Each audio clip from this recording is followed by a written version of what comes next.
Endershore, you ready? I'm pretty ready. You pretty psyched? Yeah. Is your body ready? All right. So, guys, the topic today is why own a StarCraft 2 team? Before we bring on, I guess, Dave, what would you call your team if you were to own one? Dragon Army. What? It's it's just because it's an Ender reference. Oh, jeez. That was in Battle School. His final thing was called Dragon Army. Okay, so we have people who have real teams and with real names. Let's bring on our guest. Anthony Toast Williamson, from CEO of Scythe esports, and I'm gonna butcher this. I'm sorry. I practiced it only for 3 seconds, but Dionysus. Yeah.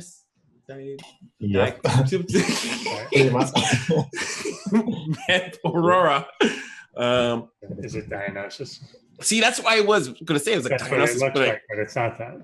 Because I was like, Dionysus, but I'm like, that's a Greek god. Yeah. But I would want that because that's what I want. But I don't want to butcher his name. He told me. He's pretty handsome, so I mean, that could be right. That could be right. I think that's naturally Greek. I think that's a Greek thing, like Adonis and all that. You just, right, naturally, milk and honey baths. I don't know. I'm just making random stereotypes. Oh. But team owners, unfortunately, Jason from Splice and KJ, who is missing in action, are not here. But KJ may still join us, so who knows? Either way, we have 2 out of 4 of our owners guests here. So Toast is for Scythe, and Vamp Aura, you are for Meliora. Oh my God, Meliora esports. Yeah. All right. Whew. Man, this is gonna be a tongue twister day. So we have 2 opposing sides right now. Toast, you're killing it. You're picking up players left, right, and center. And Vampora, you actually haven't re-signed your last StarCraft player. So my goal here, or at least the goal we're hoping to have in this conversation, is to kind of see the two dichotomies of owning, finding a sort of an ROI in StarCraft. Obviously, Toast, you're going over that hump, and I'm hoping to hear from Vamp what's your experience. Are you exiting, or are you just biding your time and whatnot? So I think the best place might start off is when you started StarCraft, or your StarCraft team. So Toast, why don't you lead us off here? Tell us, where were you exactly when you decided you were going to start a StarCraft 2 team? I don't know, probably sitting right in this chair at this computer, and was like, you know what? If we're going to do it, let's just do it. Who were you with? What was the sun like? What was Mercury in retrograde? I mean, the sun was setting. I mean, it was slightly in my eyes, but it was beautifully blinding, and I just had this epiphany where I was like, I could be a StarCraft team owner. No, I don't know. I started the team, and it was Dangshrine Pro when I was still heavily doing the interviews. I just wanted to do more in the community, right? So then I just started sponsoring a couple players. And then 6-8 months ago, when the show was dead, I was like, all right, well, let's just go ham on the team. And then switched it from Dangshrine Pro into Scythe esports. This is the old logo. We got the new logo going here. We got sponsors now, so things are on the up and up right now. You didn't start by yourself, did you? Start what? Scythe esports. Is that did you amalgamate, or maybe I'm missing? No. I mean, it just started from me. I picked up everyone. So everyone. Oh, yep. Yeah, we didn't merge with anything, or I recruited everyone. Do you have any co-owners? I have some silent partners. That's it. All right. So you're the face. You're the whole 100%. It's just me. Just that's all you're gonna get. Oh. Vamp, tell us your experience. Where were you when you decided to open up your StarCraft 2 division of your team? Because your team has other games too. Yeah, well, it has a Smash player as well. It all started. I wanted to create an esports organization in general, so it was a dream coming true. And I believe that it started with StarCraft for various reasons, mainly because it's a community that I really like, even though I don't play the game. So one of the reasons that attracted me was the community. And then, of course, the fact that it's a single-player game. So for every organization, that's a cheaper way to get into a game. So pretty much these two reasons were the entrance to StarCraft. Yeah, I think that's also the reason I think a lot of people also get into like Hearthstone as well, because the single player aspect of it is, or like 1 versus 1 is like a lot more cheaper than 5 to 6 players. So, and especially for new organizations, it's much more convenient to do that because the funding is limited many times. So we're looking to distribute your funds in the best way possible. Absolutely. In terms of like Dave, actually, I was curious to know from your experience. You've been on a team before, right? Kind of, yeah. You're on Dust. I was on underrated gaming. Oh, where did I get Dust? Oh, that was Steadfast. Yeah, Steadfast was on Dust. Yeah. What was your experience like when on a team? Curious. See if we can tie it. I'm curious if there's. I mean, for myself, that was kind of a mixed team where we had like some people that were like good and like they were signed and given equipment and stuff, but then the rest of it was like a clan. So it was kind of one of those hybrid, I guess, like Psistorm is, that they've got real people, but then they've got tempo. But no, he is. Yeah, he's good. But like, you know what I mean? It's got players and then it's got community people and stuff. So it was kind of similar to that sort of thing. But it was pretty good. It was up for like I don't know, like 2-3 years, and then it eventually turned into something called Deadly Gaming or whatever, which is like a Call of Duty clan or something, and whatever. But it was kind of one of those middle of the road ones where they wanted the guys that were like on and streaming and stuff to be using certain equipment, and like JVK or Nubergini, people might remember that name, was in it as well.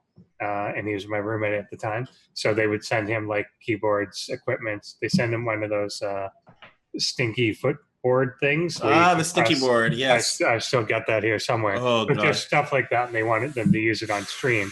But their stuff wasn't based on like, we expect people to go live events and promote or whatever. It was one of the we'll get revenue from like streaming sort of themes. As in like they would take from your streams, or like they would but like we'll brand, whatever it is, whatever company, Zowie or whatever, and then on your stream you use Zowie, and Zowie's going to pay us to get all of our streamers to use that product or whatever. So it was more like streamers than it was actual players. Than like it was people. Yeah, it was like competitive level players, but not to the tier that they're going to win the GSL. Or even be in the GSL. They're like that tier down. That's like maybe they're in the top 50, but they're not in the top 20. Like that sort of area. I guess that brings up, this ties in really nicely to my question to you, both of you guys. What is your criteria? Like, what are the traits you look for when you recruit players to your teams? It's a free for all. So either one of you could answer that question first. All right. Well. All right, Toast, you go first. I'll direct. Sure. I don't know. I look for like good attitude, like wanting to excel and get better. For most of my players, like especially with like prior to our recent signings when it was more NA focused, I really just wanted people that had passion, that wanted to get better, and were willing to grind that out. And I think that's what I got. But in terms of any numbers related, what's sort of your, like, do you have a threshold? Do you look for Twitter followers? No, nothing like that. I'm in it for the people. I'm not in it. It doesn't like the numbers don't really matter to me that much. It's more for the talent. All right. What about yourself, Van? Well, one of the first things is the attitude, as Toast said. I mean, you can get a good player with a bad attitude, and that's something that is not always very good. I mean, people should always maintain some standards of sportsmanship. And of course, after that, you have to look at the numbers and the following the player has, because numbers are not really important to the team, but they are to the sponsors. So it's really important to look at the followers, if he's streaming, if he is a content producer making content on YouTube or something. And of course, the salary is something that you always look at, since many times you have a set amount of money to waste in a specific game title. Right. So when you guys are pulling out, when you guys are sort of decide, do you guys, like, in your experience, do you go get the players, or do the players come to you? Vamp, let's go reverse the order. Vamp.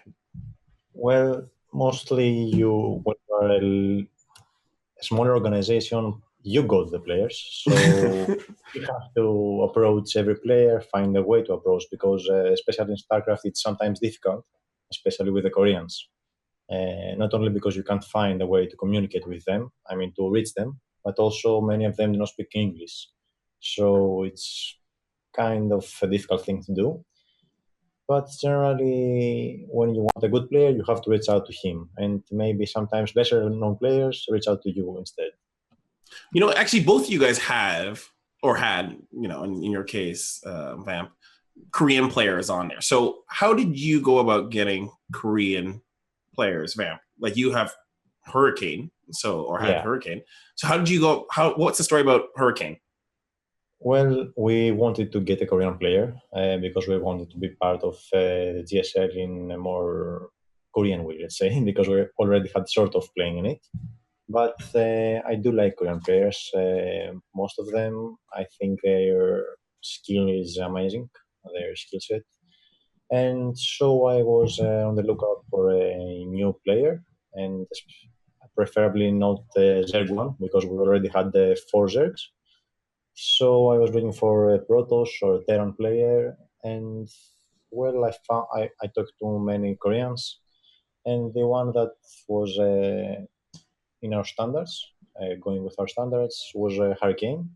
So we talked and we came to a deal, and that was it pretty much. Did you like use a translate? Like, how did you get a hold of Hurricane? Like, like, did you have an in the Korean scene? Like, what's the story behind that? Basically, I was talking with various people from the scene, and I also found Hurricane in Scythe, I believe. And also Jake helped me with that, because he was at the house, I think, at the Project Unity house. Oh, so no regret. Yeah.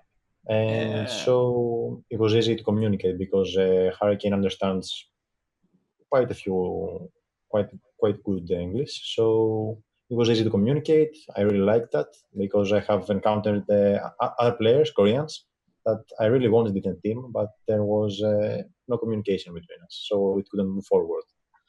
So pretty much that's it.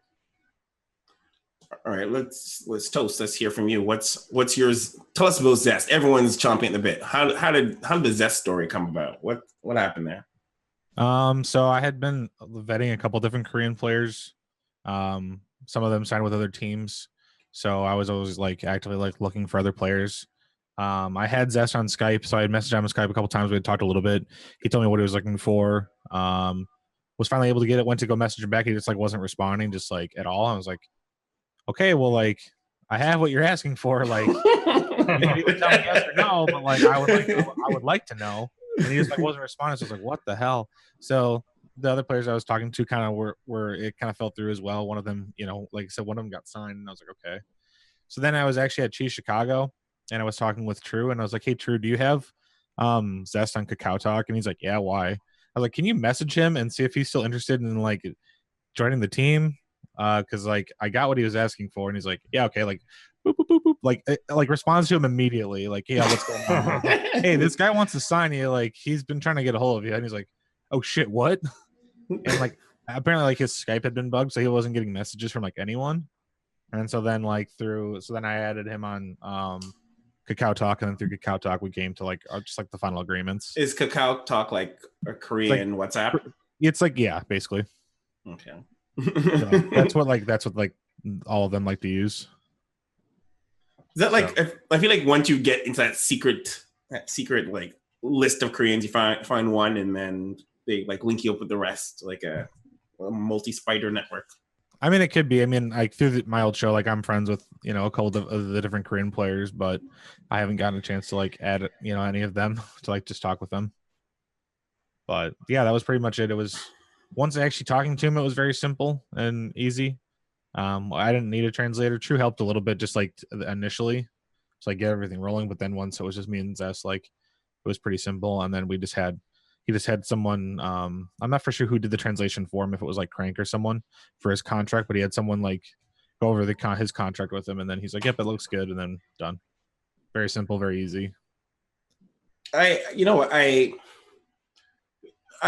before I pass it over to Dave, I always have this weird idea, like how enforceable are contracts really in like in esports, StarCraft, and across the ocean? Like, truth be told, like how enforceable are they? Like, realistic? I mean, it's there for your protection and the player's protection, really. I mean, that's what it's supposed to be there for. I mean, obviously it's better than just like verbal promises and like sure, you know, breaking it and everything. But I think it shows like a level of trust. Like if you can produce like the actual legal document that is binding, right, and you have them and yourself sign it, like you have that between you. And I think if you're willing to do all that and you're willing to like do it the right way, it just shows like that you're actually in this like for real, that you're not right just trying to like skate around it. Is it though legally binding? I mean, ours is. I don't know about anyone else's. Like we have like, I mean, like Scythe Esports LLC is registered. Like we're insured. Like sure. It's an entity. Like, you could sue the entity. Yeah. In America, though, like, could you? Well, so there is.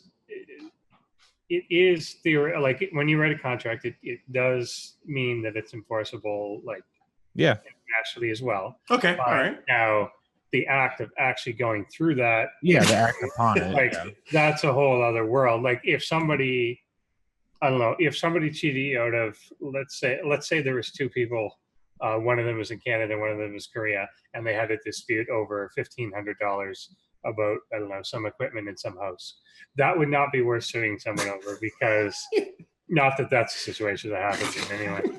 But that would not be worth suing anyone over, because it's going to cost you so much more. It's ridiculous, whatever. If you got into a $50,000 dispute that it was worth doing, you could probably enforce it. You'd have to bring them in the country that the contract is signed in. Not necessarily. No, and then there's two steps to like any legal judgment, and this is getting too in the weeds. But there's the legal judgment that you have in some jurisdiction, but then there's whether or not they can enforce it. So you'll get a judgment saying you won. And then let's say you do this in the US, then they'll say, yes, you are now entitled to any of the property they have in the United States of America. and they don't, so it doesn't really matter. But like it's hard to do that. But you will get a judgment saying that this is the case, that can be enforceable in some countries that have reciprocity. But yeah, it's just difficult. But it is theoretically enforceable. That was always something that was in my back of my mind, because we in esports there are contracts everywhere, and you know.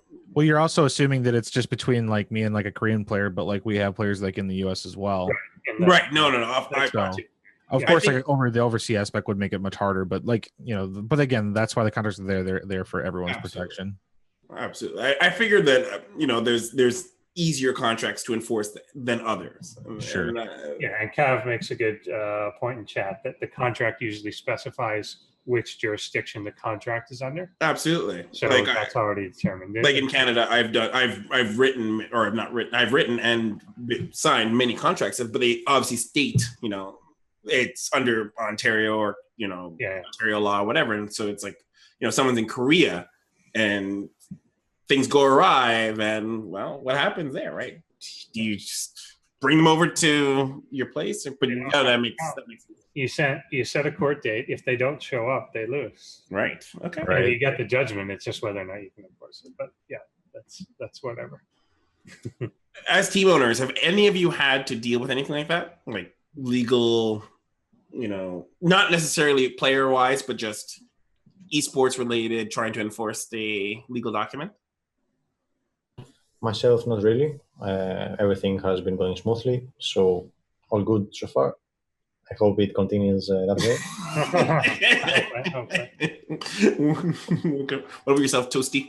Yeah, no, I haven't had to do anything legal, like other than like registering the business and everything and like getting all my legal ducks in a row. No, I haven't had to like take action against anything or anything That's like good. that. So yeah. Do you I'm have happy any about more that. minor? Because I know this is a thing in some teams for sure, particularly early on. A lot of their contracts would say stuff like, "So you're signed, this is your salary, but you got to do X, Y, and Z every month." Have you ever had a problem with like player essentially non-compliance? Like they're supposed to stream this amount, or they're supposed to practice this much, or they're supposed to do this, this, and this to promote something, or even use this type of equipment and then they don't? Like, have you had any minor disputes like that? I'll start with no, not yet. Like it's conversation that we've had before. Like we even signed contracts though. Like we put that into the negotiations because I wanted to make sure that everyone was comfortable, and I didn't even want to have to worry about that. So like, and what we came up with was like what they were comfortable doing, and then we set the salary based on that. Oh, so your salary can slide based on whether or not they agree to, XYZ sponsors. Well, for certain things, right? Like, yeah, like I mean, you give as much as you think they're worth, right? So if they're not willing to put in a ton of effort, then you can slide back on the salary. Like, okay, well, if you don't want to do that, that's okay. But then, we're not going to get that out of you. So how about this? It's a back and forth negotiation. But also, I would never want my player to use like let's say we were sponsored by a peripheral company, but my player did not like that mouse in competition or something. I would not enforce them to use that, and I would just tell the manufacturer, like, listen. Like he'll use it on stream and stuff, and we'll still promote it, and we'll get you, whatever you need. But we're not going to use it in competition because it affects them negatively during competition.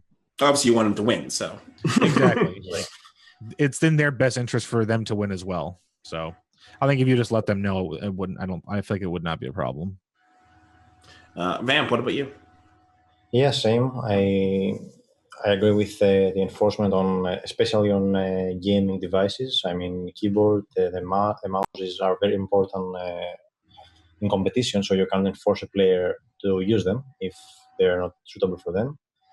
Other than that, in regards to the contracts, I believe that you want to have a more friendly, let's say, but also professional relationship with your players, so you wouldn't force them to do something that they don't want to. And of course, the salary, as Tosh said, is dependent on the things they have to do. For example, the streaming hours and other promotions. If some players have personal sponsorships, for example, Gym Rising had some personal sponsorship. We didn't have any problem with that because there wasn't a conflict as well. So it's pretty much easy going with the players. I mean, we won't have that much of a penalty if a player streams 15 hours and his contract said 20. I mean, it's all good. But generally, you want to have your players happy. Ideally, ideally, you definitely want to have your players happy. But has it happened that and Toast, you've had obviously your team come from Dank Pro and now to Scythe, so you've been around for a bit, and then Vamp, you also have different players as well. Have you guys ever had your players not be happy? Personally, not really. I believe all my players were happy because we were always loyal. We were always there to help them. We were very typical with our payments. So I don't think that the player has something bad to say about Meliora. Yeah. What about yourself, Toasty? I mean, we've had some internal little conflicts and stuff between team members and stuff. Nothing like inner team drama, this guy used base pork chop. Yeah, just two guys pinning each other on ladder, and then one of them getting pissed off or something like that, or someone says something and it pisses someone else off. So, and I just try to.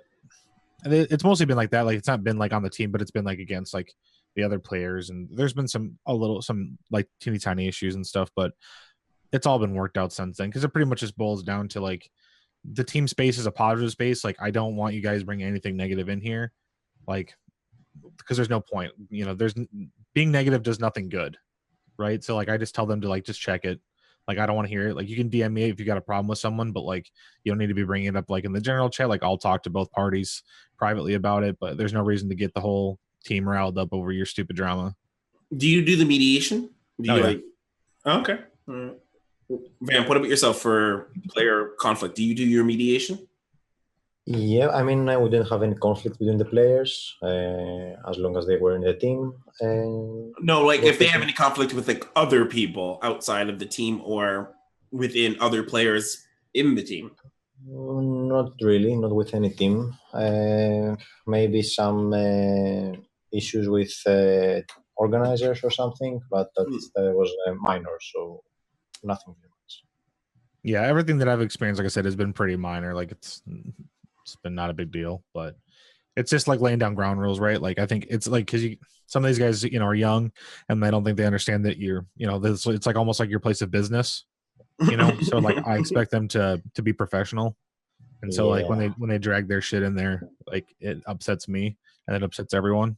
So, but since then, I mean, we've got everything worked out. No one really has any issues with anyone. Like, everything's going really great.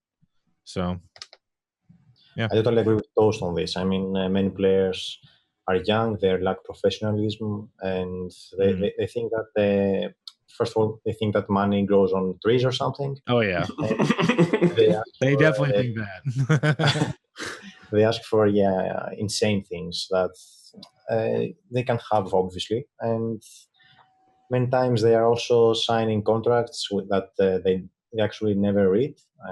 So, I mean, there have been drama, especially in other games, Counter-Strike, etc., where players have been bound to an unfair and obscene contract. You talk about like to other orgs and stuff like that, right? In general. You're talking about like to other organizations, like in general, that's what Counter-Strike or players in general will do, is sign obscene contracts. I mean, players that are unaware of that this document is legally binding. So they might sign the contract that binds them to the same team for a long time with unfair terms or something. They are not very careful, especially when they are young, and they can always consult someone. So, I mean, they can find out ways. But the main thing here is that many players lack professionalism. So they do not see this as their job. I mean, even if you're doing this part-time, you have to consider this as your full-time job if you want to succeed. You have to see it as your dream that wants to come true. Otherwise, you will never succeed and you will never be a professional player if you don't face this with professionalism. No, I agree. And I think the other thing too is like some of the younger players don't realize like that they are the face of your business, of your team. So by them acting negatively, it negatively impacts people's image of your team and how you run things. Like, oh, well, this guy's got no class. Like, this team obviously has no class. They're willing to have someone like this on their team. And I think some people don't realize that. Yeah. I mean, we've seen it in the past, obviously. Yeah, people have learned that the hard way. Yeah. Even very notable people. Yeah, I mean, we've been lucky about that. Like, we really haven't had any like big drama like that, so that's been good. But but we've all seen it, so yeah, it's part of the, you know, you have to set up expectations with the players, and I think with young players, you need to really have like good talks with them so they understand it. Like, you have to like make them understand like how important this is to you and how important it should be to them. And then, you know, if they can't grasp that, then I don't think that's someone who's even worth, you know, having on your team. Okay, so let's bring it to some hard. There's two things I wanted to bring into. You mentioned Vamp that, or actually both of you seem to agree with the idea that sometimes players believe money grows on trees. So I want to know from both of you, Vamp, you start. What is like the most outrageous thing you've ever been asked for? Well, pretty much it's all about the money. So pretty much salaries that you cannot justify why someone is asking that salary. Not only StarCraft, but I mean in every esport title, There are people that come to you. He has played like 10 tournaments, local tournaments. He has won one online tournament, and he comes to ask you for a salary that equals to a full-time job. So, I mean, that's something that cannot happen when you have 0 followers. When you have 10 followers on Twitter, you are not streaming, you have no achievements. You have to bring something to the table. Yep. What about yourself, Toasty? So we were looking to enter in the world of Rainbow Six not too long ago, and I actually found a team that was looking for something decent, just didn't work out with everything else. Like, we just wanted to reallocate that money to something else. But prior to talking to those people, we were talking to a team that was not quite as good as they were. They were playing in like the Challenger League, so like the league to get into like the Pro League. And they were like, maybe the 5th best team. And they're like, yeah, we want at least $800 each a month, paid travel. We all want new computers. I was like, well, y'all are fucking high, so no. And just like the thing that going back to professionalism, actually, like that, like obviously, like that wasn't very professional of me, but when I was having those conversations, no, but like during those conversations, though, like the gentleman who I was dealing with was so unprofessional. Even if they were worth that, I would not have done business with them based on his attitude and just like how he was asking. Like, wasn't asking, it was a demand, right? Oof. And it's like, fam, I don't think you understand how this works. I'm the one with the money. Like, you don't have shit, and it's gonna stay that way until you figure out this attitude. So was it like a threat, kind of like, you don't give me money or else? Well, no, like he was like, he was like, okay, bud, like if you want us to play for you, then you're gonna have to cough up. And I want this. We need this. And he's like, and if you can't make that happen, then goodbye. I was like, all right, fucking see ya. Good fucking pressure tactic, man. That is like the best negotiation story. Yeah, I was just like, what the fuck? And you're like, at first I didn't even think he was serious. Like, I just like paused for him. I was like, okay, are you serious? This was in voice chat. Like, I was like, okay, well, no. Oh, he said it to you. It wasn't even like a text. Oh no, it wasn't text. No, this was in a voice conversation, and like, cam's on. And I was like, well, no. Oh, that was one of those ones that would have been funny if he just recorded it. Yeah. A blooper reel or something. Well, then later on when I was talking with that other team, he knew the guy, and he's like, oh yeah, dude, that guy's an idiot. And I was like, clearly. So makes sense. Which I think kind of segs into the question of like, what is it you look at when you go to evaluate a player? Is it actual results versus what is their following, what is their kind of media influence, or what's kind of the primary factor to you, or not just to you, but when you go to turn that to sell it to sponsors? I think you got to look at all of it. I think you need someone who's marketable. Who's marketable, meaning like they're likable. They have like a good solid viewer base. They have results, and they have a decent following. I think like it's a certain percentage of everything, right? Like that goes into that. Like you really need to like make sure like to whom you're picking like matches up with what your sponsorships ideas are and goals. What about yourself, Vamp? Yeah, I agree pretty much with Toast. That's all that you need. And of course, in accordance with a salary. For example, he can have a very good amount of all this, for results, followers, etc., and ask for an insane amount of money that won't justify even these results. I mean, there is a parameter in all. It's pretty much, oh my god, I forgot the word.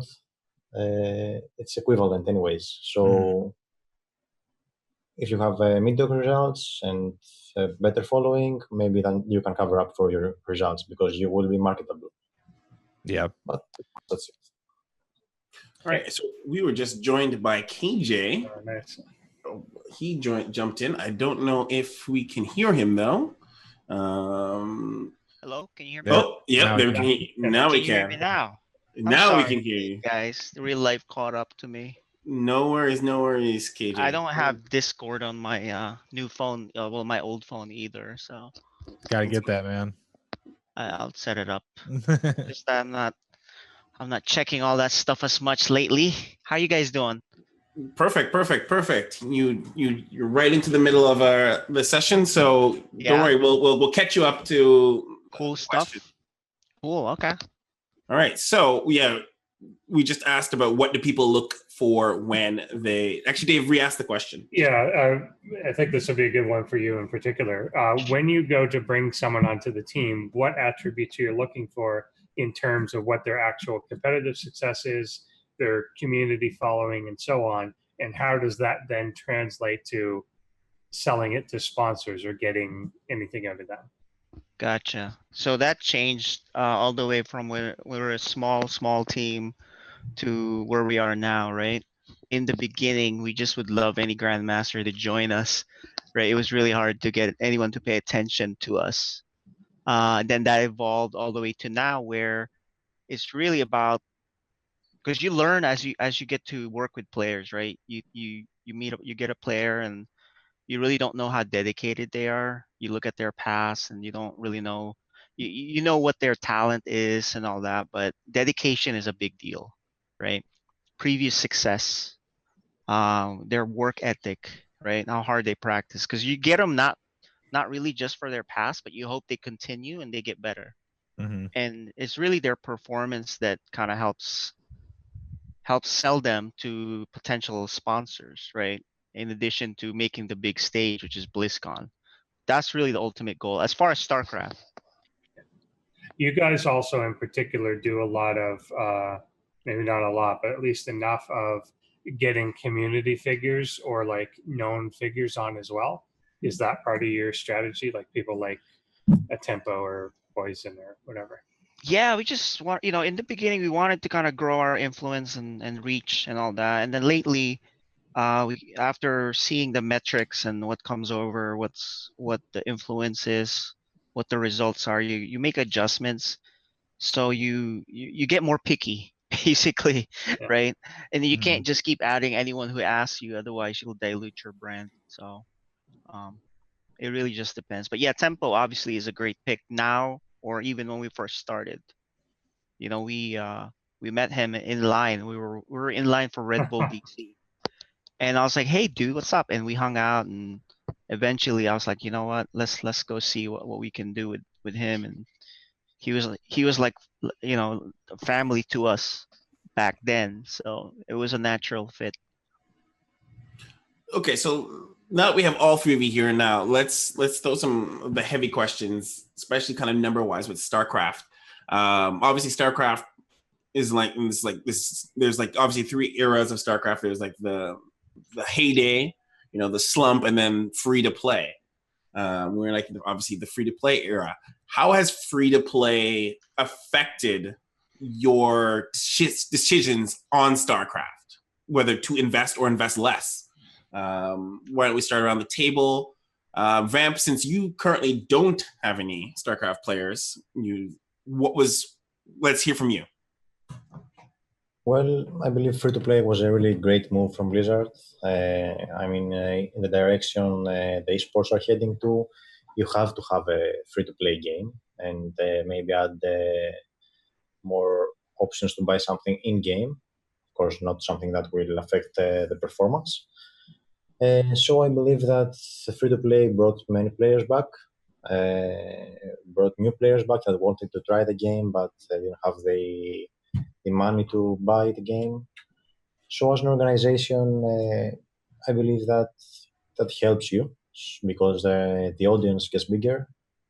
What about for your organization specifically? Did you because you had Hurricane and you had a few other players, but they may or may not have returned to your team. So was that for you on your end that you decided to scale back on StarCraft, or were you guys what's sort of like a wait and see? Like, what's your current perspective for your team with StarCraft in this era?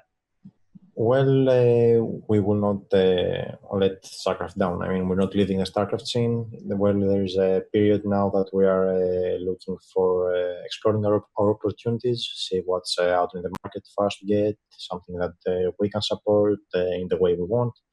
So it's pretty much a wait and see tactic. So see what's free, see what's valuable for us, and what we want to do as an organization. If we want to explore new games, but I believe that I want to believe that we won't leave the StarCraft scene. Okay, KJ, let's go to you. Free to play didn't really affect us too much. I mean, we know the numbers went up, right?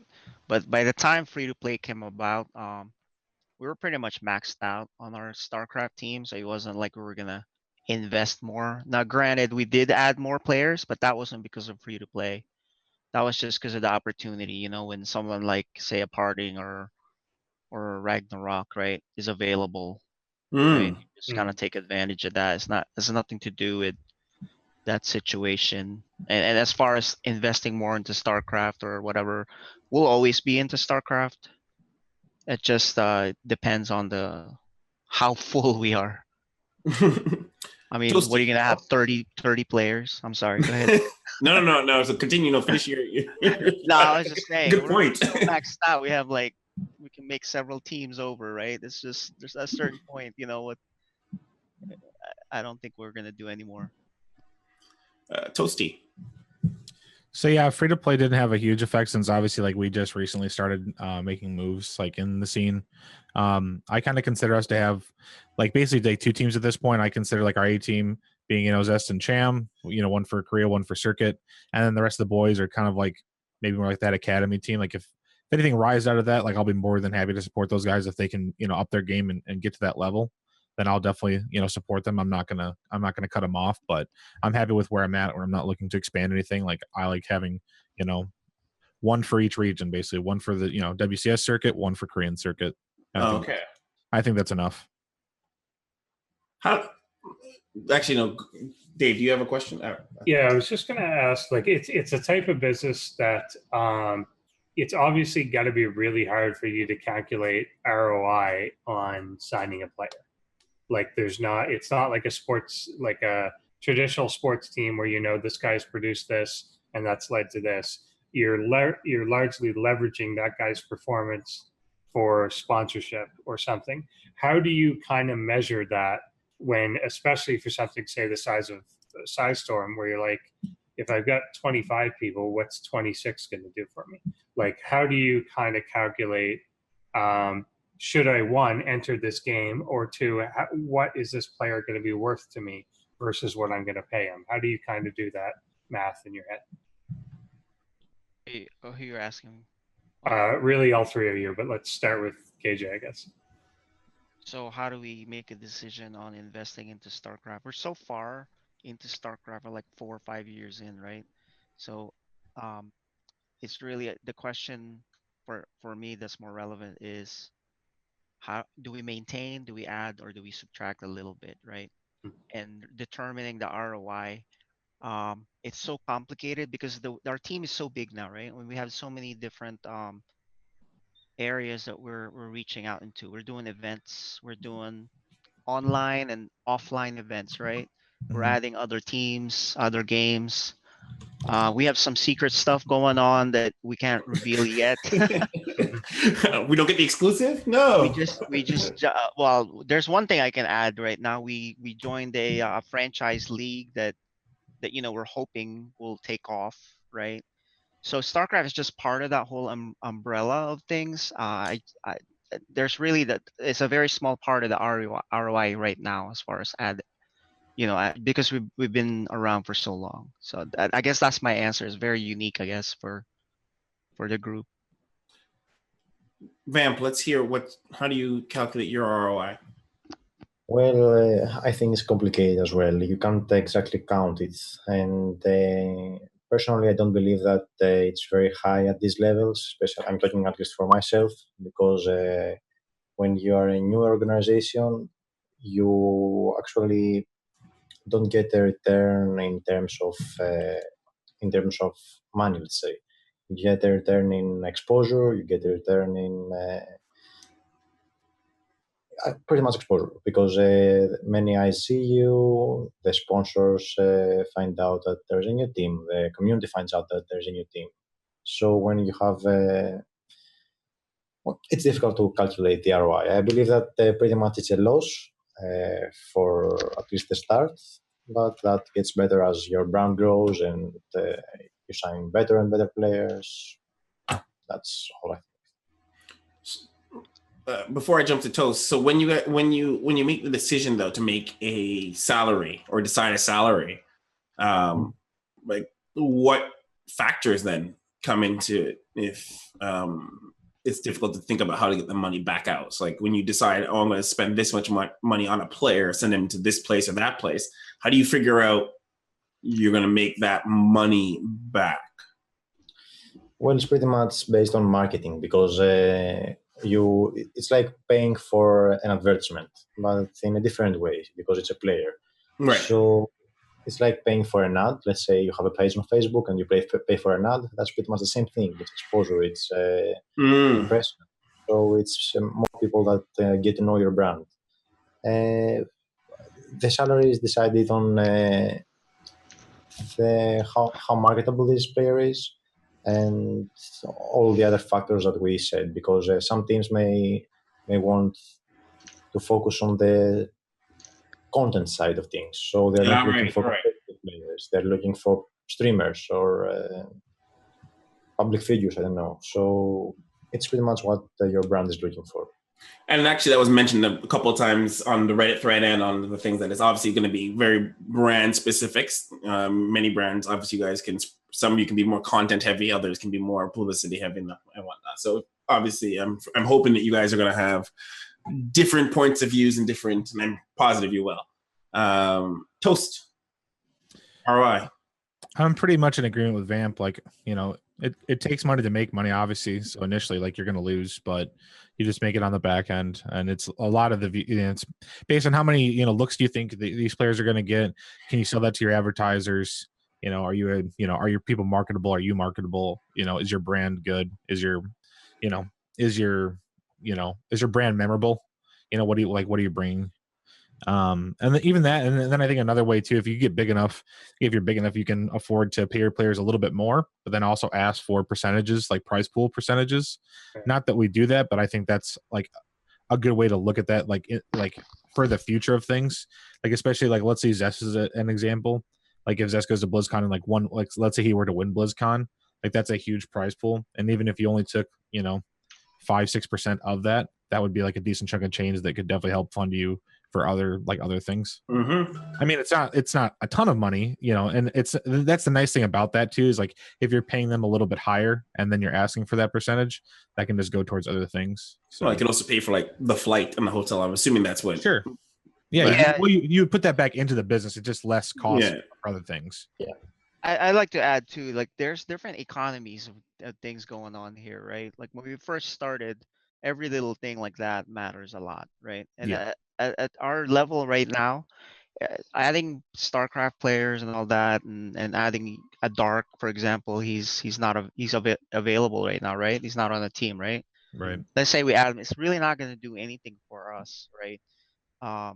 We could be super smart and just do what Ballistics did and just kind of like advertise, sponsor him for BlizzCon. Sponsor for BlizzCon. That's a best return for money you'll ever do. That's awesome.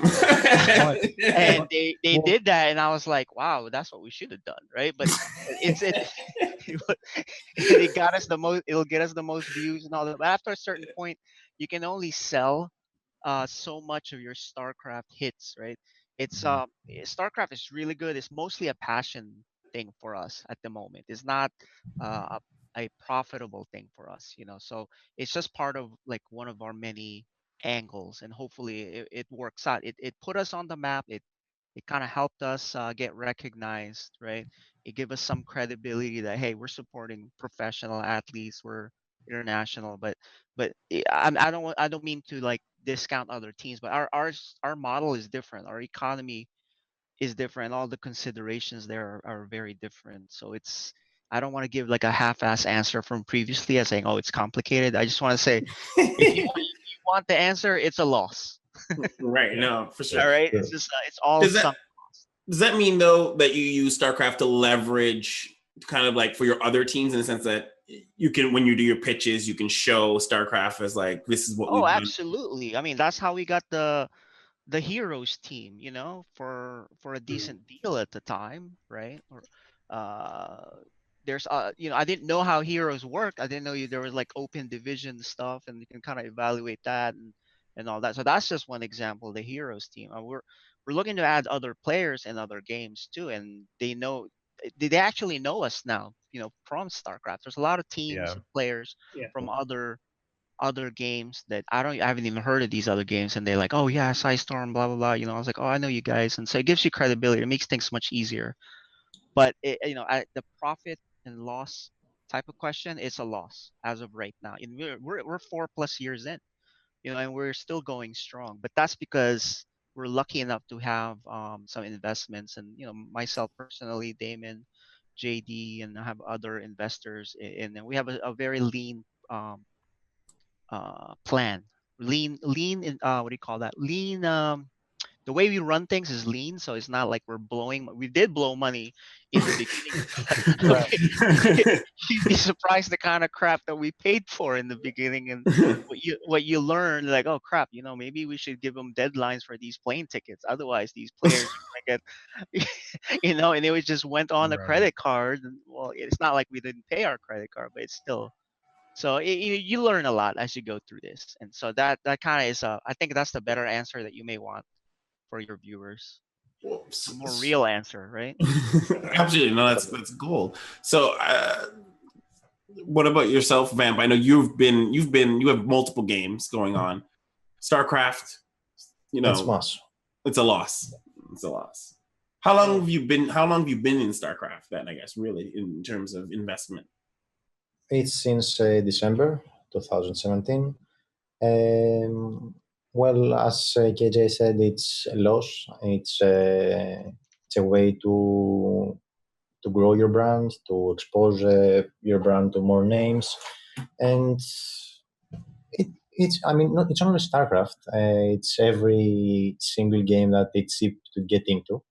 But it's not that we only benefit from StarCraft, but we also benefit StarCraft because we support the community and we support the professional gamers, and it's a relationship that pretty much benefits both sides.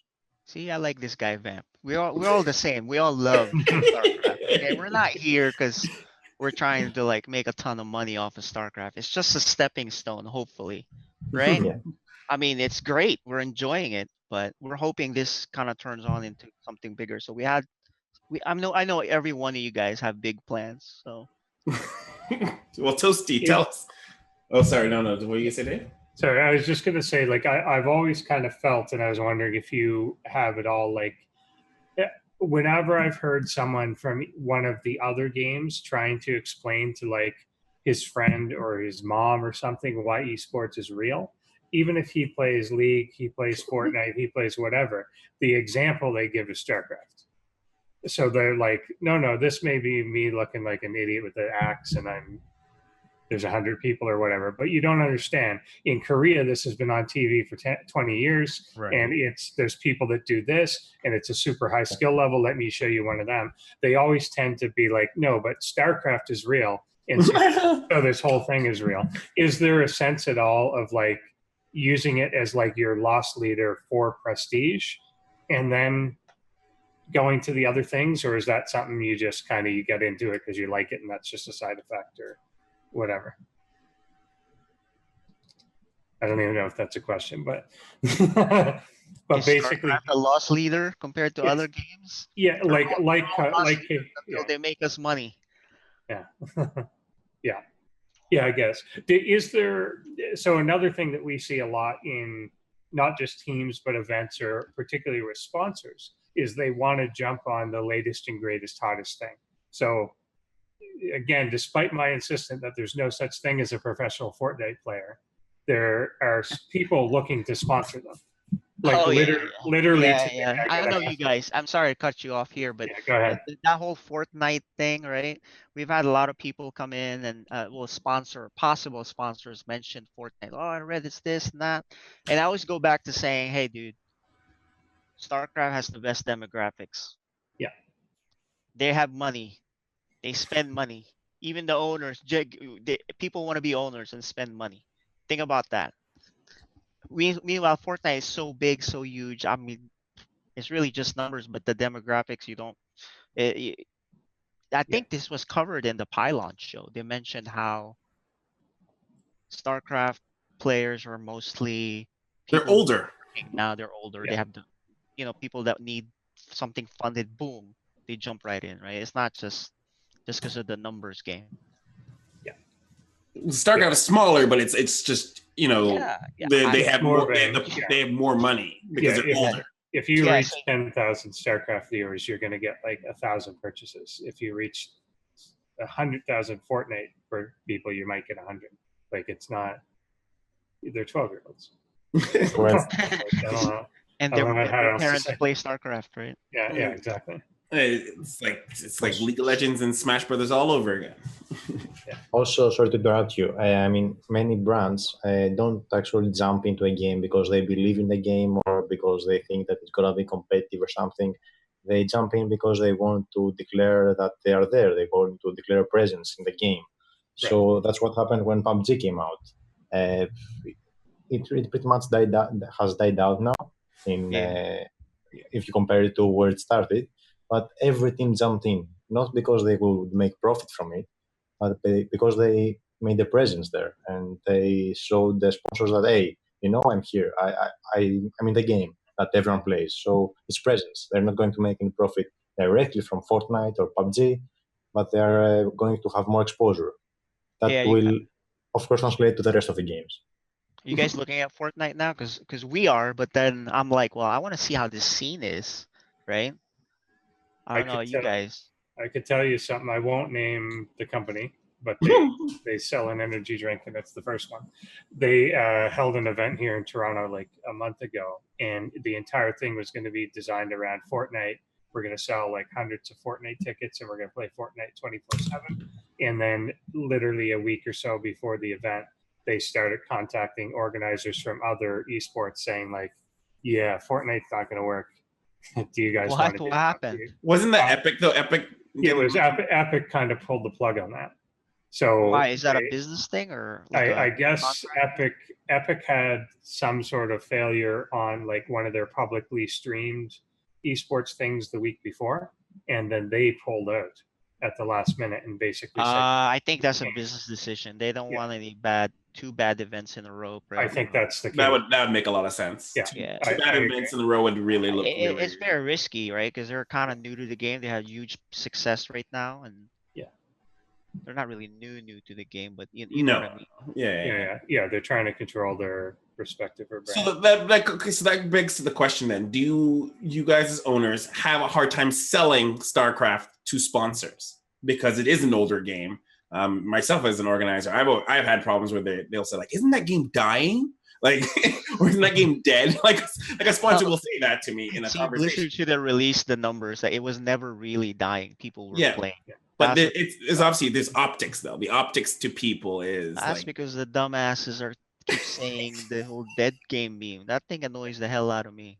I mean, they're not even really saying that anymore. Like once we got back from the community summit, we saw, the active user base has been stable literally since launch.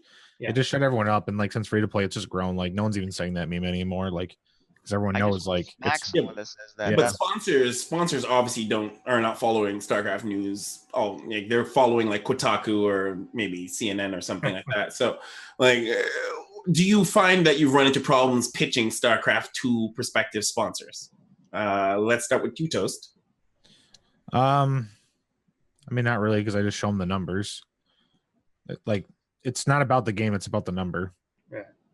So no, like it could be anything. You could just put a blank card over what game it is, and just show them the numbers. Like that looks good. Let's remove the card. What game was it, Bob?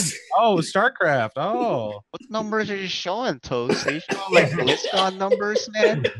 I want to know what these numbers are. I'm just saying no. Like if for me, it's just not. No, it's not been a problem. Like I don't know because we haven't even announced our sponsors yet, and that'll be done soon here. But they just really want to get into the market, Right. Yeah.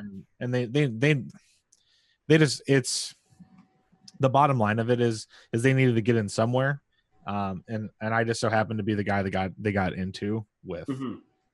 You know what I mean? So they were like more than happy just to see that, like, oh yeah, like this is what we were looking for. We were looking for someone who had an idea of what to do and how to do it and something to do it with.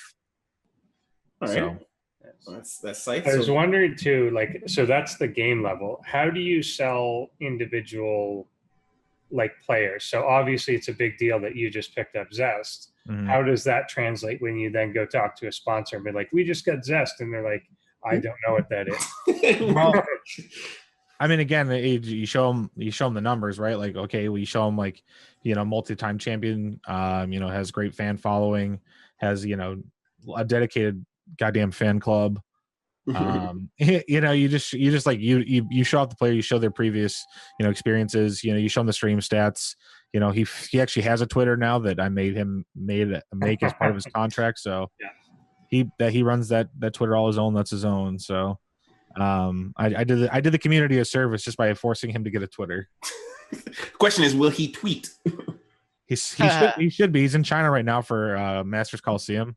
So I don't know if his phone's working or like what, like with like Chinese internet. I don't know like what's going on. But he's also never used it before. So like he's like learning like how to use it. So you don't have like, I'm assuming at this point you don't have like a social media manager like to follow him around and take pictures of him doing whatever he's doing and like post it or anything like that.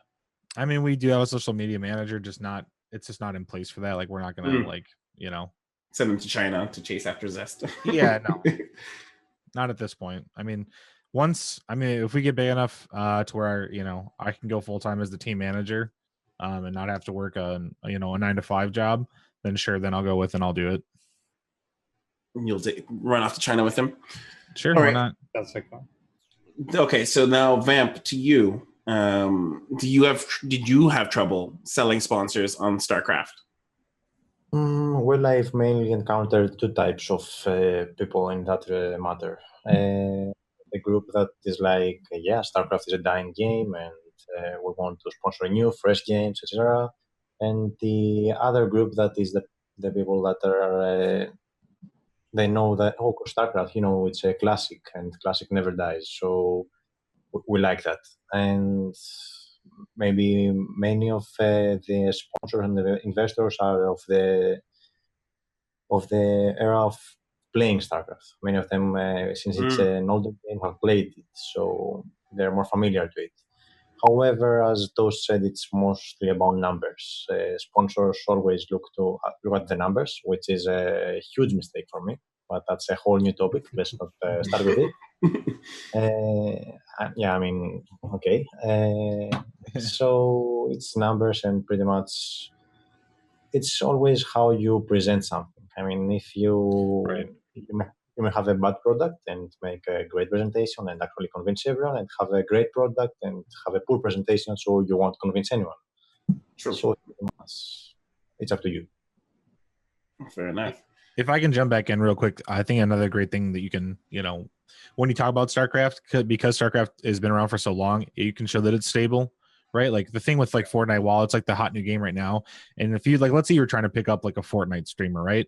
Like throw a dart at the board. Like they're all about the same. Like if below like the top 5, they're a dime a dozen, right? Like how do you even know what you're going to get? Like all those numbers are inflated right now just because it's a hot game. Like that's not what you want to invest in like long term, right? Like sure, will it be here a year from now?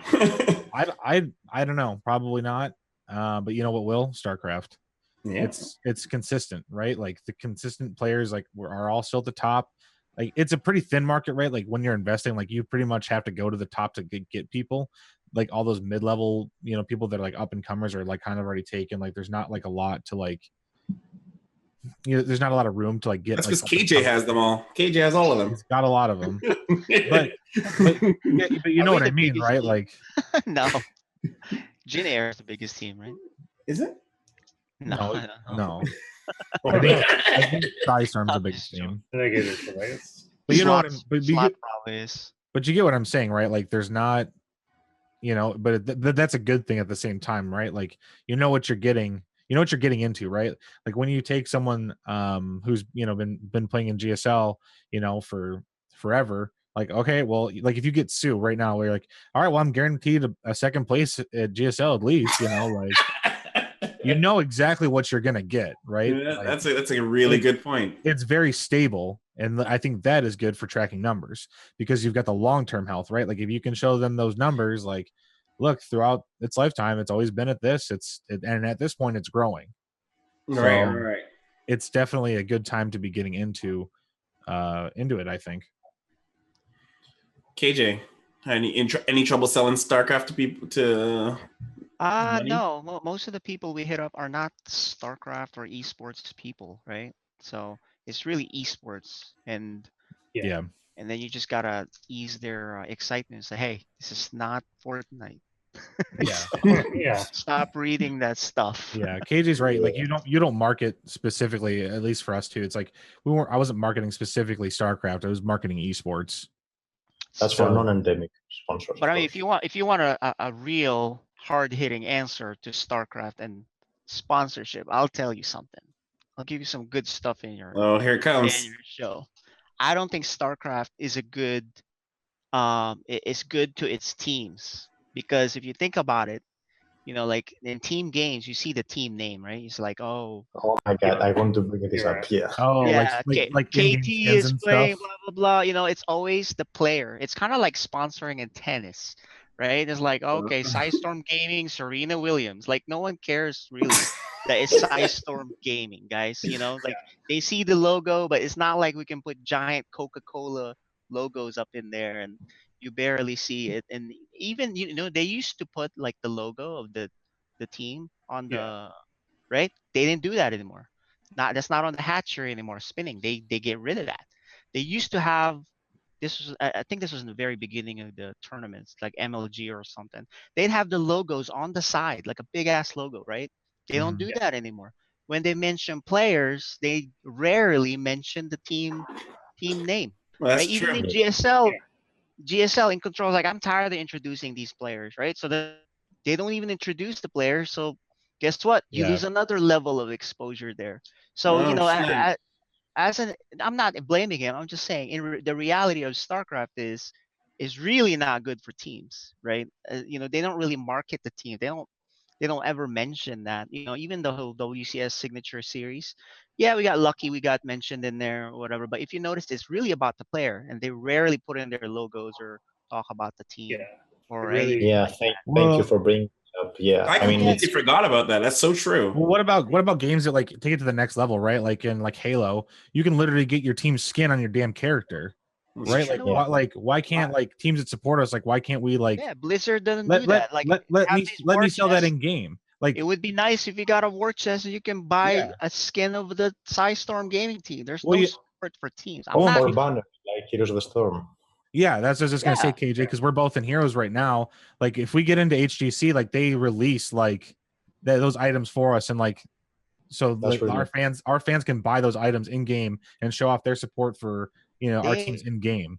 Like avatars. I'm not trying to like mess with Blizzard. Blizzard's been very good, but they're just so busy with their other stuff that they're kind of helping the game and the players, but they don't really think about the teams. So if you think about it, it's really not cost effective for teams to get into StarCraft.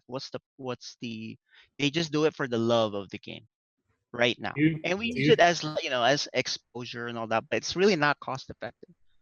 That's a really, really good point. It is a good point. Like if you think back to the way it was in 2010, 11, 12 or whatever, it's people literally treated the team name as part of that person's name. Oh yeah. Like OGSMC is a person. I am MVP is a person. Liquid TLO is a person. Yeah. Like Liquid Prime. Yeah, exactly. Yeah, exactly. It was literally part of their name to the point, but it also was before the point where you traded players a lot, or like players would leave a team or not. For the first 2 years, pretty much if you were on the team, you were on that team. the other bad thing is, why would you need to get more than one best player in StarCraft? You don't even need a team of StarCraft players anymore. You just need one superstar player. That'll get you more exposure than 20 other StarCraft players spread out. Well, Right? that's Because kind of like what I'm doing. I've got one I for know RBCS and one for you Korea. got the fast track thing to it, which is good. Now here's the thing: they don't have Pro League anymore. So what's the point of a team in StarCraft?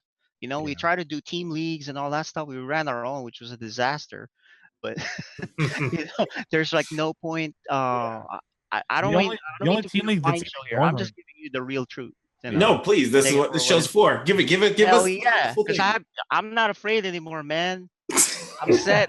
Preach it, Cajun. Yeah. I don't go to Reddit. Give us the full rundown though. Team league. Go off that point though. Team league. I was curious because that came up a few times. Is like whether or not team league is a viable alternative for a It would team. be in Korea, but not here. It's too hard to travel in the United States, fly everywhere and compete, right? If it's a LAN event. So the only team league you can do really is online team league. Yeah. The only two team leagues that are even running actively are Alpha Team League, which I don't even, as far as I know, there's no prize pool for it. Like, it's just for funsies. And then you've got OSC, which is well ran, but it's that's all online too, right? I think But at least has a as well. Wardy's not doing team league anymore. Oh, no. We have a team league, but it's for casuals because the casual market we wanted to, to help them out. Yeah, there's a few help them things in out. that area, like Diamond area, like VTL's Chobo Team League, whatever. But yeah, not for real. Oh yeah, well yeah, that's a little bit different because like we're not for real. That stuff. Yeah.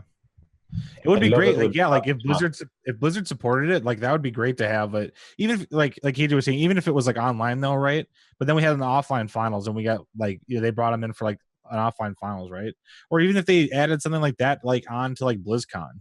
Well, all they have really for teams that they do support, which everyone loves anyway, is the whole Nation Wars. But that's really pride of country, and then it's really good for the fan base. But it's not like it's not good moneymaker for teams. No, that's not good for us. They literally don't even say your team name when they're in Wars. And then they have these WESG events, Asia Pacific, Olympics. You can't even wear a jersey. So what the really? heck? Oh, snap. Yeah. That's why you got to give them other merch. You got to give them a hat. You got to get them some. No. The Olympic stuff will catch you. Olympics, you can't wear any logo. No. So you get them some contacts. And I brought that stuff up at BlizzCon to some of the BlizzCon people. It's like, hey, you guys could do a lot more to help teams because we're the ones that keeping some of the mid-level players alive, right? Exactly. And of course, this is not only in StarCraft; it's in every single player game. And Blizzard did something with Hearthstone. They actually did a team league, an official team league. Oh, an official team league, really? Oh, in Hearthstone. So, yeah, and I really, of course, beautiful. But still, I think that I love that you brought up this matter. It's something that I want to talk about. There's really no incentive for a team to get into a single player game because the name is nowhere to be shown. I mean, it's True doing that. It's Zest doing that. It's Solar doing that. It's not Psistorm. It's not Scythe. It's not Meliora. So it's not like in team games where Team Liquid won the international because you won't remember Team Liquid. You won't remember GH. You won't remember Matumba Man or all the other players. You will remember Team Liquid. And it's not only Blizzard that is not doing something. It's also the organizers. I mean, since you are making a league, you can make a team league, and so that you support the teams that actually support you. Because if all the teams go out, who's going to support the players? They will stop doing that. Yeah, one thing though too is I just want to give credit for ESL. They did ask me to, get them a nicer logo so they can put it on the side. So I really appreciate that. The side of the name bar. Name. Yeah, it's very small, but it's appreciated, right? It's like someone subscribing to my channel. It's $2.50. Right. It's very small. I don't need it, but it's nice. It feels good. So that's basically what it is. Right. Another question we had from chat on the similar thing of like, is a team necessary?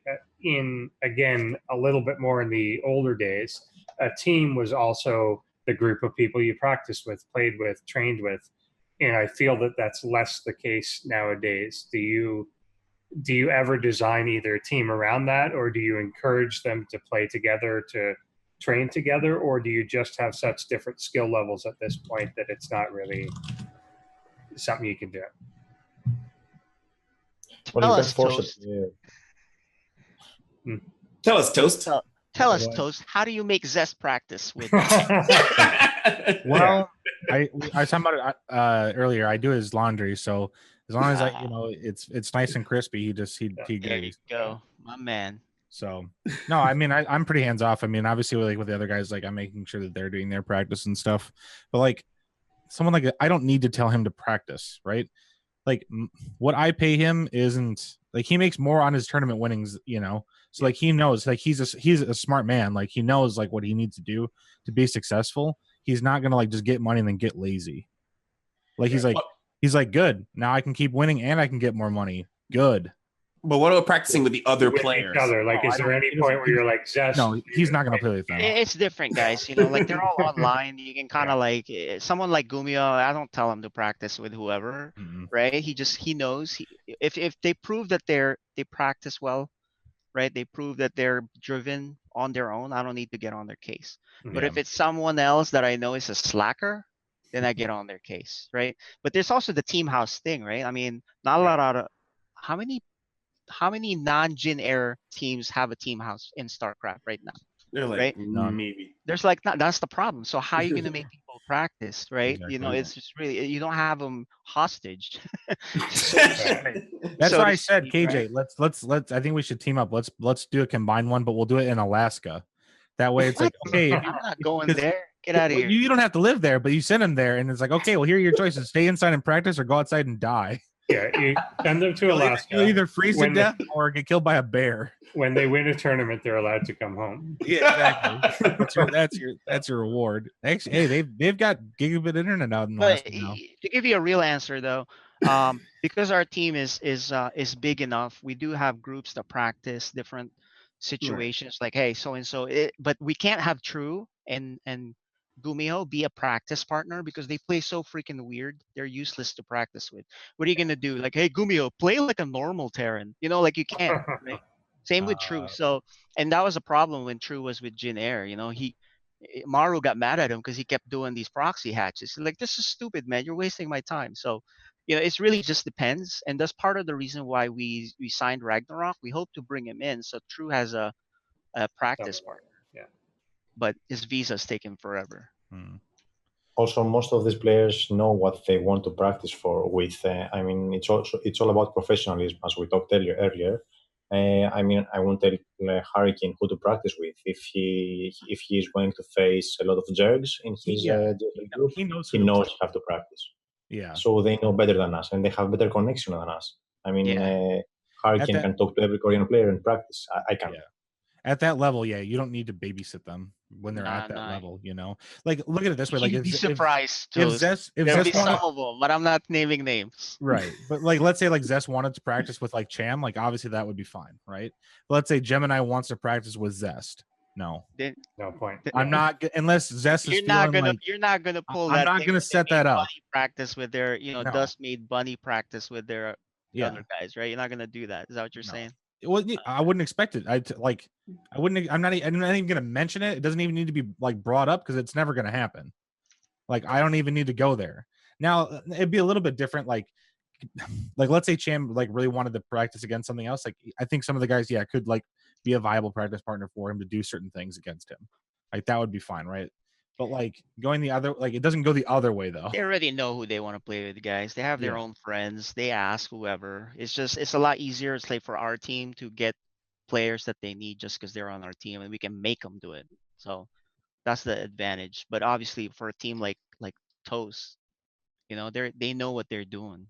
Yeah, you don't. Yeah, I'm not. Yeah, I don't. Okay, so here's a question. You bringing this question up is like, how can then we talked a lot about how the state of the game is and how it doesn't lend itself to teams. So flipping it on its head, how can teams, or what can the game do, or organizers do, or anybody really, to make it more of a better ROI from StarCraft? Because a lot of you guys are using StarCraft as a loss leader. What could you see in a wish list to make StarCraft better ROI for you as a team? KJ, you obviously are number credible. one. Ooh, Social media, they could say Psistorm Gaming true right off the bat. They don't do it all the time. They rarely do it, but when they do, Are you talking about Blizzard? They being Blizzard? they, as in organizers, Blizzard, anybody. So when they do it, it's awesome. We're like, yes, they finally recognizing. But if you think about it though, they click on it, then they see the sponsor logos, great, right? But at least they get the name out there, or they use the logos or something. So Blizzard does that on and off. It's good. It's just I wish they'd be consistent, right? Yeah, I That's think number there one. is. I find even when I think of players, I would tend to think of someone as Psistorm, whatever, but I never would think of Neeb as Ting Neeb. Like I think that's a little different though, right? Yeah. Because like Ting is a sponsor, but like it's not really like a team. They're not It's really not- yeah, branding as much either. Yeah. They're not really as focused. I mean, once in Right. a while, you don't even see him wear his. In the beginning, he wasn't even wearing a shirt, right? No, But he just had shouldn't his you though? Shouldn't you have that? Like, isn't that point of the sponsoring in the first place that like you should resonate when you think But of that- me? You should think But of team. that's part of that's their business, right? Right. It's not important to them. I don't want to criticize that. That's their thing. But if every time I saw a player and they didn't have the Psistorm gear, I just want to smack them. You know what I mean? So Yeah. I mean, Right. I get on a call. I'm like, hey, dude, what the hell are you doing? So those kind of things are that's a death sentence, pretty much. Yeah, on our limited times of like advertising, it's like they need to be ready, right? Like if they're going up on stage and they don't have their stuff, it's like you're losing money, right? Like we're already losing money, but now we're losing more money. Yeah. So it's like, come on, like it just makes sense.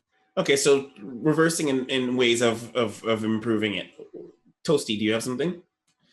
Yeah, like I said, like we talked about earlier, I think like more in-game items for teams would be great. Like those that are actually like stick around and like are in the game. Like Psistorm's already proven to like be in the game and be around. Like I think they definitely deserve to be like in the game, like in some facet. And I think there should be like a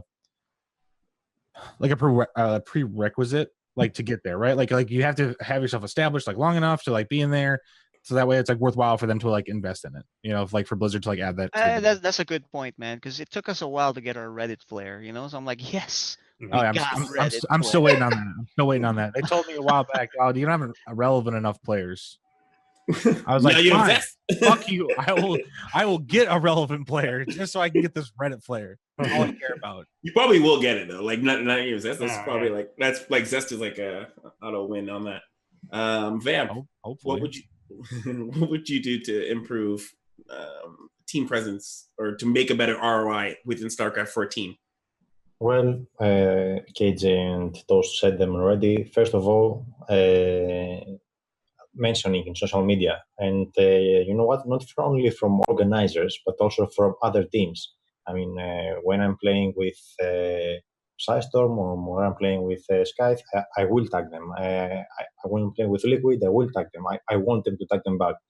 Well, that's because we know. Yeah.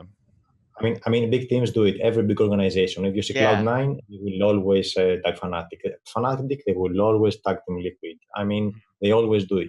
So this is number one. Number two, in-game collectibles, avatars, skin colors, graffitis, whatever. I don't know. I've seen they have avatars of famous players inside. I don't play StarCraft myself, but I've logged in and seen. And of course, team leagues. Team leagues either from independent organizers or Blizzard itself, like they did with Hearthstone, like they did.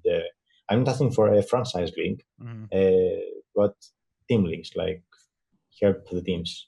I just thought of a really good one that we could add too is the sprays. The sprays. The sprays have the logos in the sprays. That'd be great. I actually just realized they don't have that now. 99. No, they don't. 99 cents. 99 cents. Buy that. Bam. Yeah, that would be sick.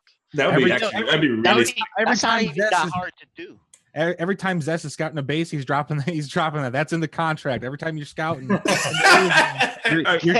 you're dropping that spray. Every time you're going to manner someone out of the game, you're dropping the sprays. I like how you specified it, though, Toast, because you don't want him dropping it a certain number and then he loses because of just manner sprays. Just the manner when he's about to win. Yeah. Got it. You're just about to win. Don't do it in the beginning. That would actually be pretty badass. That would No, like that would be great. Like it's Yeah. it's a way for fans to support. Yeah. Hey, the I just teams had that are an their favorite idea how players. we can make money right off the bat, how they can support teams. Why don't they do what they do with Heroes, man? Have like a little closed league, like top 8 teams, and Mhm. then you knock off the bottom 2 like they do with Heroes. Yeah, relegation. Yeah, relegation. That would be sick. And they always mention the damn team names. Oh, That yeah. is based off a team. Well, you know, and the great part about Heroes too is like once you get into HGC, Blizzard pays part of their salary. Blizzard pays them a salary to compete weekly for the Heroes. So if they have that similar, they pay them a salary, but you. Sorry, I mean, we would still pay them give a some support out of something like that. That would be sick. Then that will help. For us, if we got something like that, we'll add more players. Basically, right? Oh, yeah. Also, with stream beats on Twitch, they have the cheer. Yeah, the cheering. Yeah, that's like almost like pretty much exclusive to Heroes, and like teams get a percentage of that. And Overwatch, yeah. Yeah. So that's another thing. Like, would you guys? I guess you guys, if you had a spray or whatever, you would probably get a percentage of the purchases of the spray. Sure, I don't even care about the percentage of it really. Like, I just want to see it in the game. Still, it's exposure. Even if we get 0, it's still exposure for us. Yeah, because I would still have my players do it. Well, how about the money goes to a team league? That would be cool. Sure. And that would be really good. But we gotta get Root in there. Root's one of the oldest teams, man. Yeah, we need them there. Well, you'd have all the main teams in there, and then like even if the team league was sort of relegated, where you had some of that. They wouldn't even need the big prize pool. I mean, even with 1K, 2K, 5K, we would be happy because it's something. Yeah. Offline finals, top 4 offline finals. I feel it's missing too. Like people do miss like Pro League. Obviously, that's sad that it's gone. But people loved GSTL back in the day. Of course. It was the way to see the up and coming. Like so many people became a star in GSTL before they really hit the primetime scene. Right. Like they all killed somebody in like Alicia or something, and then they would show up and it was so much. It was like almost like a farm team promo league. Yeah. Yeah, if I had more free time, I would do a GSTL funded, something like that. But I'm just too busy. I did the old casual team league just for fun, have someone else run it. But I think will be really cool. I think if you had someone that was like, if you're running it for professional organizations, I think that might go a little bit better, especially if you have like someone who's more experienced. No. I was saying Gauntlet. I was like, Gauntlet. Gauntlet's a partner. It's all good. Let those guys. That's what I'm saying. Like, let those guys run it. Like, I think that would be good. I think those guys are great. One more thing I would just want to kind of bring up too is another thing I noticed too is at the WCS events they put these pictures of the players with their old teams, old jerseys. Oh, I'm like, and they're always taking pictures at the events. What are where are these pictures? I've never seen any of these pictures. They don't do it to us because our players have really been with us forever, right? But then I see like someone else in an old jersey and they joined the team a long time ago and they're so lazy they just put the old picture. I'm like, dude, I make new pictures when I sign new players. I go through that quick effort. Why can't their production guy do that? I'm doing it. Why can't they do it? Well, when I get something, it's just isn't it like the team's responsibility though to provide them with those pictures? Like, how does that work? I get that, but then put the old photo without the old logo, man. It's just at every WCS they take new player pictures, every one. There's a couple players that's been long overdue and they still hadn't done it. Yeah, like at Austin, they took some of my players that weren't even competing and like took pictures of them. And they do. Where is this picture? Where's it going? Like, show it to me. Where is it? And even remember Titan EX1 when they first came up? No one mentioned their name. They screwed up. They don't even show their. They don't mention that they're a team. They're like, oh, there's only Jin Air. I'm like, there's Titan EX1 for about 3 months now, buddy. There's only one team in Korea. And so if I was the Titan EX1 owner, I'd be pulling my hair out. Right. Also, I'm just saying, I better hear tasteless, raspy voice say Scythe Zest. Yeah. If I don't, I'm gonna get pissed. Well, they did it to me as well. They did it to Panda Bermy. They had his Root Gaming jersey. Oh, jeez. Yeah, And, yeah. That free route I know advertising. Champ Once you're on was route. like root forever, and Champ's been Yeah. like at 2 teams now. Yeah, Yeah, yeah, same they with were still Massa. using their root. Yeah, Yeah, Massa still gets called Root Massa despite the fact that was 4 years ago. and another thing is that that's first of all the thing that we're talking about now. I think it's a lack of professionalism from Blizzard. But apart from that, another thing that I want to bring up is that we don't get to have access to all the assets from the events. I mean, I don't have any photos from the event. I have to do They are screenshots assets for crying local out use. loud, man. yeah. I know. Yeah. Look, I don't have a media person right now, right? It's hard to find someone. So guess who's doing the screenshots? Guess who's doing the graphic edits? It's me. If You I like do it, Blizzard's people should do it. Yeah, like they have people there doing it. But like that's what I'm saying. Like, where are these pictures? Yeah, just share them to the organization. Where are they? Because like It's I've just a never seen them. disconcerted effort, man. they don't share them with you at all, like in any way, shape. I've never seen any of them. I've Sometimes you mailed get it from Blizzard 5 DreamHack. times about this. DreamHack I have has made them. Blizzard. Sometimes they share the Flickr, so you get that from them. I think the problem though is if you email StarCraft, they're not going to reply, or Blizzard. No.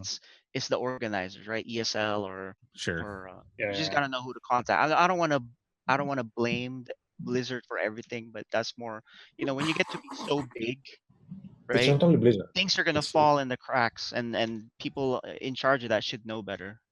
But Yeah. I don't want to be too critical on Well, that. I feel like we should have like an open line, right? Like when we're investing our money into it and stuff, and we're the ones that are like, bringing like the competition to them. Like we should have like an open line. To I mean, we do have an open line. You will get that.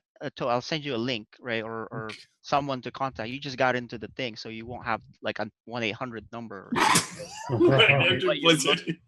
Right, but there's a few people you can contact directly.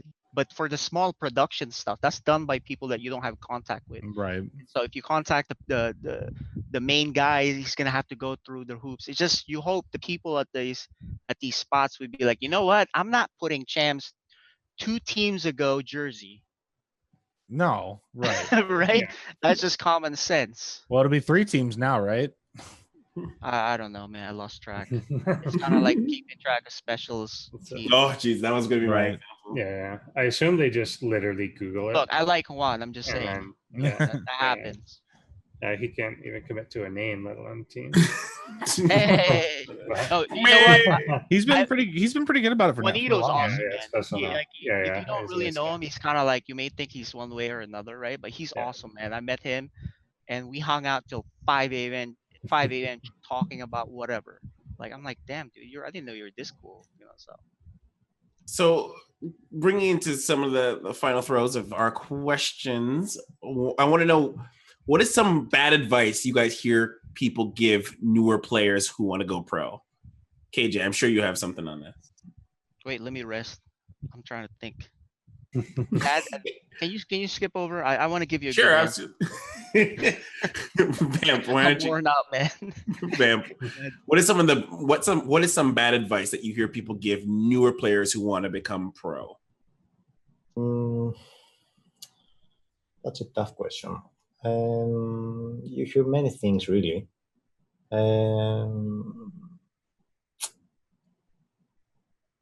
Okay, I think I'll need a minute as well. Toasty, help me, save me. Bad advice that people give. What was it again? Say it again. So, what is some bad advice that you hear people give newer players who want to become pro? Cheese more. learn how to. Well, no. It's a blanket statement. Learn how to play. Yeah. Learn how to play or get good. Learn how to play the game right. Like, what does that mean? I want to ask you, can you quantify that question or elaborate a bit more? Bad advice by who? Bad advice. I'll give an example of one that I heard a lot. I guess you don't hear it so much anymore, but people would get to a certain point of good, and then people would tell them like, oh, you should take like a year off school and focus on it full time or whatever. Yeah. And I think the reality is, unless you're in like the top 50 in the world, you should not do that.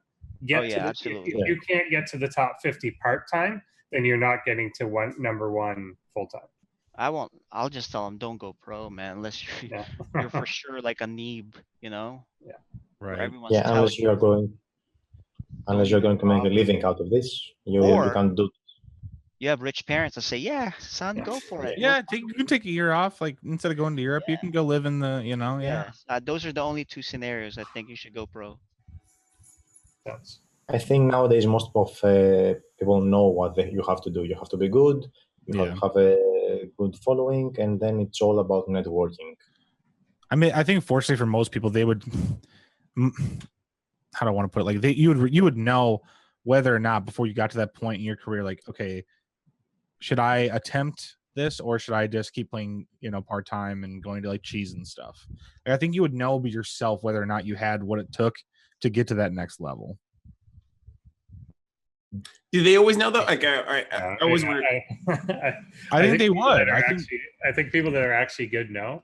People that aren't good enough often don't realize How not good they are. I mean, that's a hard lesson to learn, but everyone's got to learn that lesson at some point in their lives. Yeah, they have an idea. They may feel like they're on the brink of, hitting it or whatever, right? But it's really a personal decision. It's the delusional ones you got to watch out for. Right. Oof. I'm not naming names. I'm just saying the ones that have no chance. They have no chance and they blow everything, right? I mean, that's just dumb. And that's just a general statement. We know you're talking about Penguin. It's fine. I'm Oh just no, kidding. I'm just kidding. I love him. It was actually Sal. Sal? Sal's a streamer. Aperture? Yeah. Sal's a good streamer. Man. But that's what I mean. Like, do you actually find that happen a lot? Sometimes a player might be not so good, and then they may just make that transition to a streamer, and they just do better, like in a different area. Is that something that I think that's different. Depends on the scenario, man. No, I can't give you an exact answer. I mean, we all know people that are really talented, but then even better in front of the camera and so entertaining. Right? Like look at Parting, man. Parting is awesome as an awesome player, but I never really watched his stream until he got on our team, and I'm like, this guy is kind of funny, right? So I don't know. All right. So last question for you guys individually, and I'm going to start around the table. This is more of a personal question to you. I try to get this question to everybody. Question? It's a personal question. It's a signature question for the show. Because it's nonsensical and it's interesting to find the answer. So KJ, I want to know, what was the best thing that you purchased for under $100?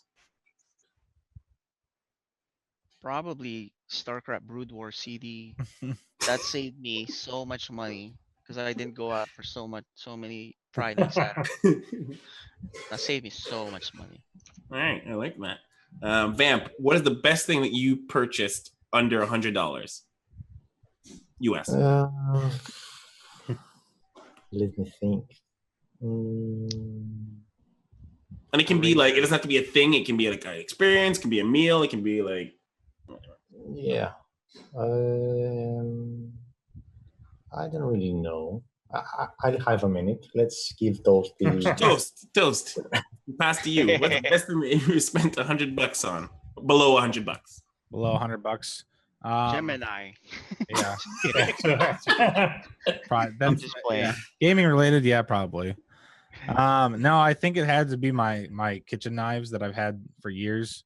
I used to be a professional cook, and I've just taken good care of them over the years, with whetstones and stuff. So, all right, you're cooking for us. And I still use them today. So they're 7 years old now, and they're still very sharp. I use them all the time. I cook a lot, so it's probably those.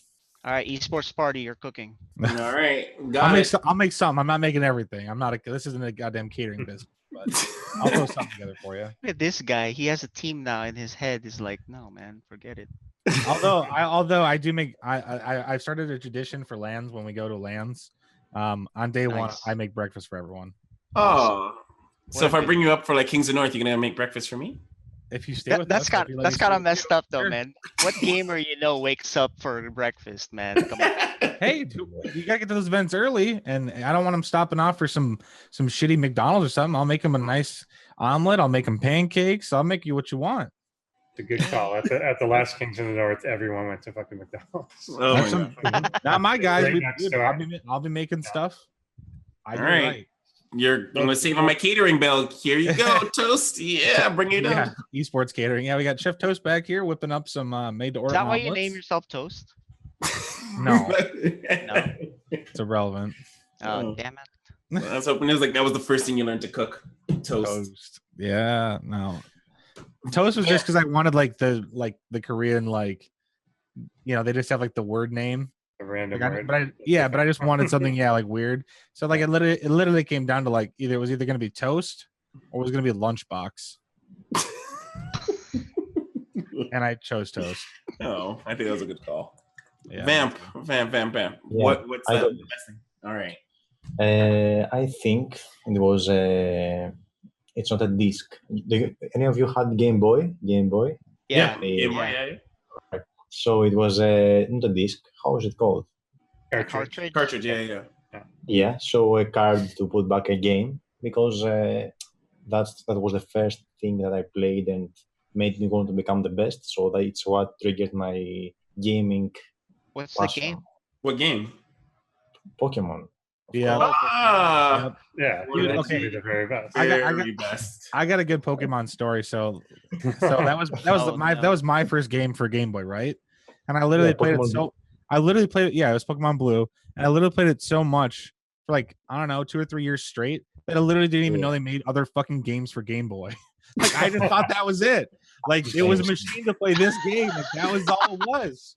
Like my parents never bought me any other game. Like they bought me like I had red, blue, and yellow. Like that's all. Yeah, it's for Pokemon. Like that's all they make. What about you, Draken? Answer that question. Well, what about me? What about me? I'm the host here. I'm the one that. Damn it. I want to know more about you, man. Come on. Okay, I guess the best thing I purchased under $100 would be I would have to say a train ticket to my first dream hack. First dream hack. So that was probably my first because the power of networking was completely, I think, understated until I got there and realized how important it is to like go to these events where all the teams and all Blizzard and all those people are going to go there, because if you even the sponsors, especially being in Canada, they're all there in Montreal, and you just hit them all up at once, right? Suddenly you have people who are in Europe and from the States, and you meet them right there in your hometown. So it was a good investment to make that trip. So You get a ride in business. That's more than what do you mean? In business class on the train, it's Much nicer. Economy was just super cheap. Yeah, it is. It's crazy cheap. Yeah. So, but it was non-refundable. So you had to make that commitment. You had to pull that trigger. That was the part where you're like, oh, I don't know if I should spend the money, that, but I did. So, as opposed to traveling via car. Yeah. Road 9-hour road trips. I think I met you at one of the events, didn't I? Yeah, you did. And you blew me off. So Yeah, right. I never blow anyone off. No way. I'm kidding. I'm like, yeah, right. I'm super nice to you, unless you're an ass. No. So You were really busy. So it was at DreamHack Montreal, actually. Yeah. Yeah, I'm pretty sure we talked a little bit. At the stage, right? At the stage. See, nice. Drew We had were just at the won. stage. Okay. See, I even talked to you even though we were busy, man. Awesome. Did I meet you, Endersword? I was there as well. I'm not sure. You look familiar, so probably Yeah. at least in passing. But yeah, Got it. Well, we haven't met Vamp because he's all the way in no, Europe. he's right? gone. Yeah. Greece. Where are you in Europe? Greece. We're gonna have to visit you instead. For holidays, of course. I'm waiting. Yeah. Speaking of that, someone's asking in chat as well. Are any of the three of you going to DreamHack Montreal? Ooh, you going? I'm good. I'm going. Yeah. So Oh, so you're going, Vamp? Not too far away for now. Too far? Yeah. Toast is gonna be there, right? It's close to you. he has to be there. For Montreal. Yeah. Yep. Nice. I'm undecided. I got a lot of things going on, but Penguin will be there. Okay. Yep. Pam, do you do the other European dream hacks? I haven't been to any, actually, to any international event at the LAN, but I look forward to because I was pretty much busy these days. Let's go to Home Story Cup, man. It's What the do you only one. It's the only one. Is it good? Home Star Cup is amazing. It's good. I can only say that from Pittsburgh. watching it. I heard the town is kind of sleepy and boring, but Home Story Cup's awesome. I've heard they've got the best kebabs ever. Okay. I've heard that everything shuts down. I forget who told the story, like In Control or someone, but like the town shuts down at 10 at night. Yeah, that's what I mean. You like cannot get food after that. Like anywhere. I hear they have like Okay. really seedy hotels. That's there. what I heard. I heard like it's really, really bad. Really, You have really to terrible. Airbnb it. Greasy. Greasy. But either way, it's still Home Story Cup. So Absolutely. Yeah, it's fun. All right, so that I think wraps up this segment. I think from the conversations we've had, let's actually just go around the table. Is it worth it to have a StarCraft 2 team in 2018? KJ. of course, All right. it's the best bang for the buck if you think All about it in terms of immediate international exposure. All right, that's a good soundbite. I'd put that on a card. Vamp, is it worth it to have a StarCraft 2 team in 2018? It is worth it. It comes at a price, of course. Small loss for the business side of the matter, but it's definitely worth it. I would do it again all over again. Toasty, is it worth it? Yes, hands down, it's worth it. He's still on a high. Piggybacking off what piggybacking off what KJ said, like it's fun because like I've already had like 2 articles written about the team, like one from like Italy and then one from Korea, and so it's cool to see that it's like international recognition. Like, even if it's small scale, like that's just kind of cool, right? Where it's like, oh, someone took the time to like write a story about us. Neat. They're like, oh, Scythe is on the map now. It's Yeah. here. I'm more like reading the Reddit threads about how I can't afford anything and like how this guy only works a regular job. How can he afford? It's your fault, this? man. You told everyone about your- your job situation. Yeah, You're gonna scam everyone. I don't is think that actually what they're saying in Reddit? Like, I don't think anyone said Oh. scam. no one said that. I don't think so. I'm over exaggerating. Someone in the Heroes one said that though. Really? Yeah, he cannot be afforded. Like he has 0 investments and like 0 sponsorship. Like, what is this person doing? Like, he's scamming our community. Like, oh no, not really. But thanks.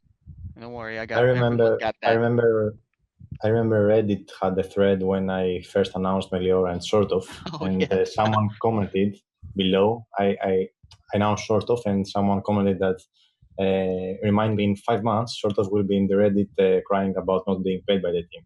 So it's really after 7 months that no one has anything to complain about. So We had the worst, man, when we first started. Like, it was insane.